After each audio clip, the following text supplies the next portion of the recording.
When Phase 3 of the MCU ended, Marvel was in dire need of some new heroes. Tony and Steve had been the foundation on which the entire world was built, and Endgame took that foundation away.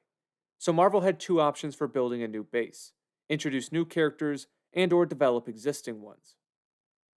There was some excitement for movies centered around new characters like Shang-Chi and the Eternals, but I think it's safe to say there was more anticipation for a few of the side characters receiving star treatment. And the first in line for further exploration was Wanda Maximoff, portrayed by Elizabeth Olsen. And although I'm not the biggest MCU fan, I was looking forward to WandaVision because Wanda as a character had a lot of potential. Her life was tragedy after tragedy, and then that emotional weight got mixed in with immense power.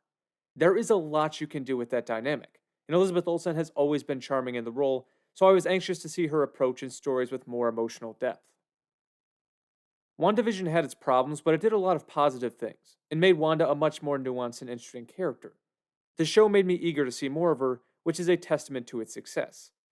But then we got more of her in Doctor Strange in the Multiverse of Madness, and I was stunned by the direction Kevin Feige and the writers decided to take her. I saw a few people online who were just as surprised by her murderous rampage, but most seemed to be okay with it, which made me second guess myself a little bit. I thought, well, maybe I did miss something in the run up to Multiverse. So I went back and rewatched the movies that featured Wanda and WandaVision itself, and her turn to the dark side ended up being more out of the blue than I first remembered. It is a true character assassination, which has parallels to the genocidal turn of Daenerys in Game of Thrones. So I'm going to try and make a case for my thesis here by going through Wanda's story, which begins in Avengers Age of Ultron. When we meet Wanda in Age of Ultron, a few things are made very clear about her character. For starters, she's extremely close with her brother Pietro. The first shot of her in the movie communicates that. And secondly, she's intelligent enough to know that destroying the Avengers must be done slowly.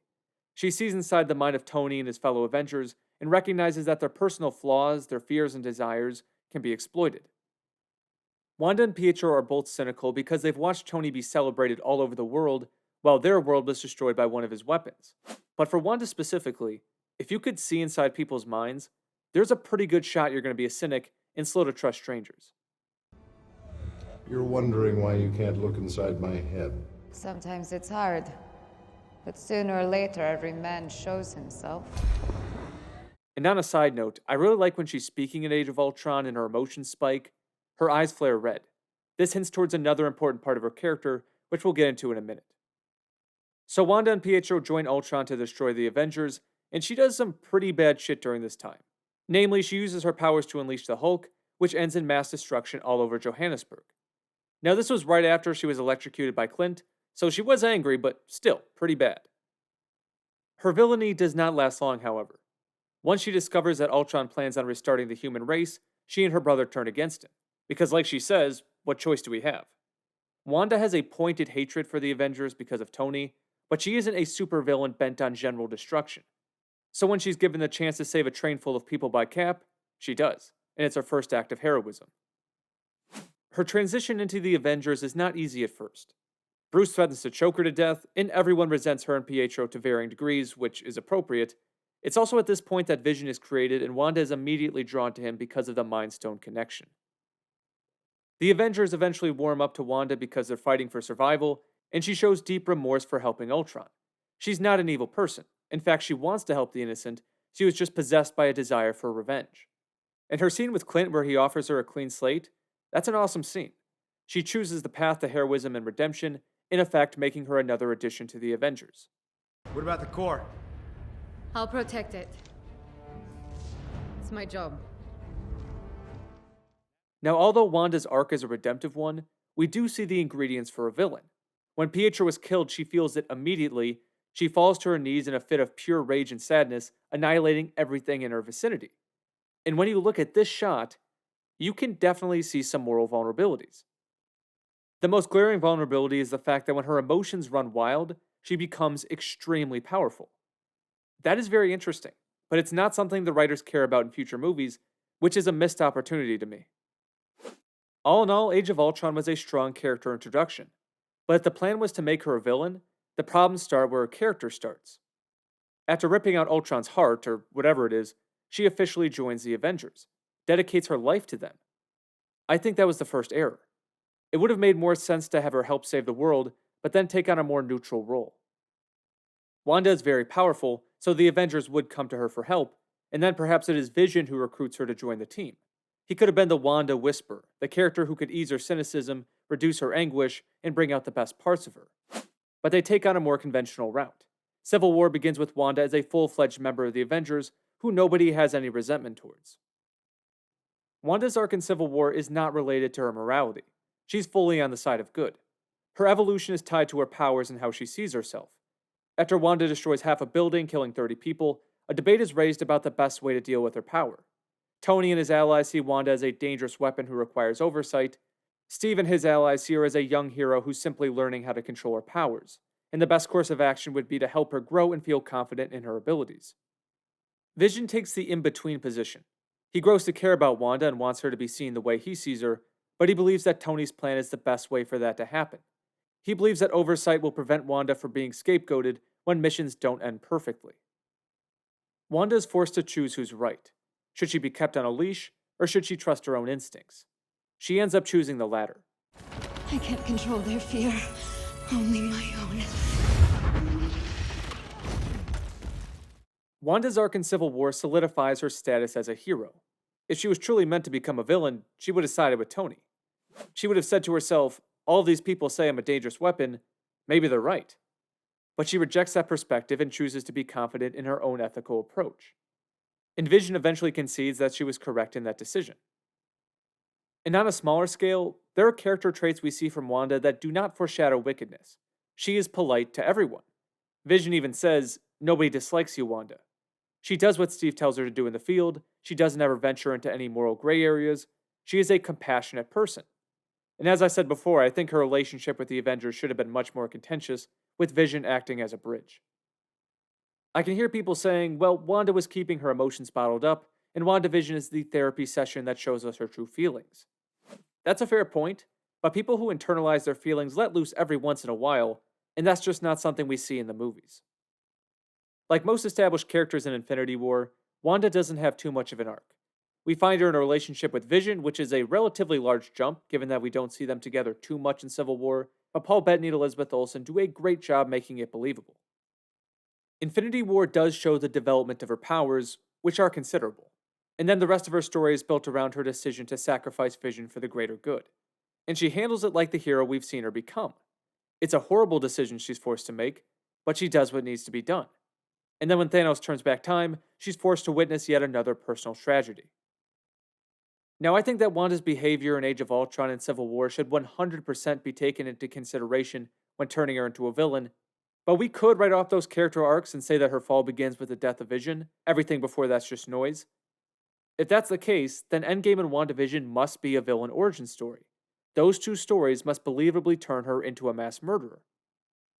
She's dust for most of Endgame, which is a shame because it would have been awesome to see her lust for revenge return, but Endgame was a love letter to the original Avengers, and that's fine. When Wanda does return at the end, we get to see her enraged powers and how truly unstoppable she can be. You can't say that her powers in Multiverse are not believable. The big problem with Endgame in relation to WandaVision and Multiverse is how at peace she is at the funeral. She's with friends who she spent a lot of time with, she shares a nice moment with Clint, and that's that. There's no indication that she feels isolated from the group, because she isn't. Wanda has always been readily accepted by Steve and the other Avengers since Age of Ultron.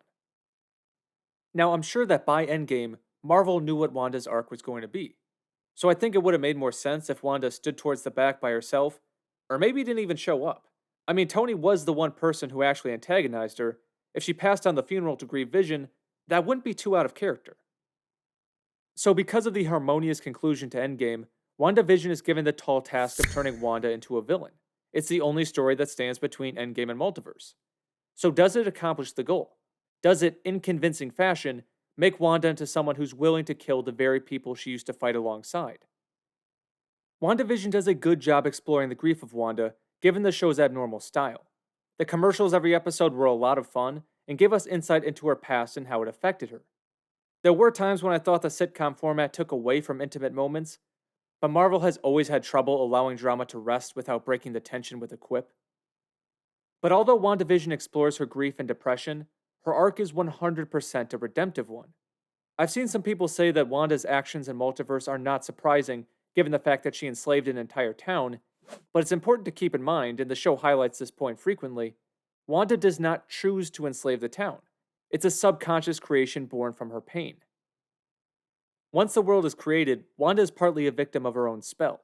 She knows that she has the power to alter the world, but it takes a while for her to understand the full extent of the suffering she's causing. And Monica Rambeau herself tries to convince people that Wanda has a mens rea excuse. The worst thing you could say about Wanda's actions in Westview is that initially she didn't have the moral strength to give up her family so the people of Westview could be set free. But she rectifies that error. In fact, that is the key to her arc in WandaVision. With the help of Vision's wisdom, Wanda decides not to spread her suffering despite having the power to do so. She decides to endure the pain and let her family go. The decision makes sense because Wanda has constantly proved herself to be a compassionate person who tries to do what's right even after a personal tragedy. Compassion even to people who she believes don't deserve it. SWORD is the one organization that rightfully deserves Wanda's scorn after what they did to Vision. She deserved to have some input into what was done with his body, but they looked right past her to chase their own self-interest. But in the season finale, when Agatha is about to slam SWORD soldiers into the ground, what does Wanda do? She softens their landing, and then has her kids safely disarm them. This act of mercy happens with about 20 minutes left in the finale.